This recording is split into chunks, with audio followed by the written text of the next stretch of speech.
సహస్ర పెళ్లి ఆగిపోవడంతో మొదట ఆత్మహత్య చేసుకోవడం కోసం అని చెప్పి కిరోసిన్ ఒంటి మీద పోసుకొని ప్రయత్నిస్తుంది.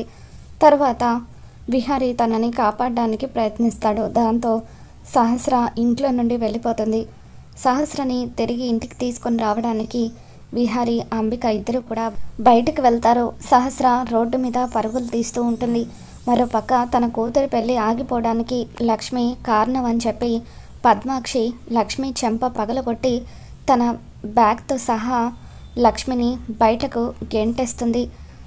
నా కూతురు పెళ్ళి ఆగిపోవడానికి, అది ఇంట్లో నుండి వెళ్ళిపోవడానికి కారణం ఇదే. పొరపాటున నా కూతురికి ఏమైనా జరగాలి, అప్పుడు నీ సంగతి చెప్తా అంటూ పద్మాక్షి లక్ష్మికి వార్నింగ్ ఇస్తూ ఉంటుంది. మరోపక్క సహస్ర విహారీ అంబిక ఇద్దరు కూడా తనని పట్టుకోవడానికి ట్రై చేస్తూ ఉంటే తను రోడ్డు మీద పరుగులు తీస్తూ ఉంటుంది. అలా ఒక కార్ స్పీడ్గా వచ్చి సహస్రని గుద్దేయడంతో సహస్ర తలకు బలమైన గాయమయ్యి రక్తం కారుతూ ఉంటుంది.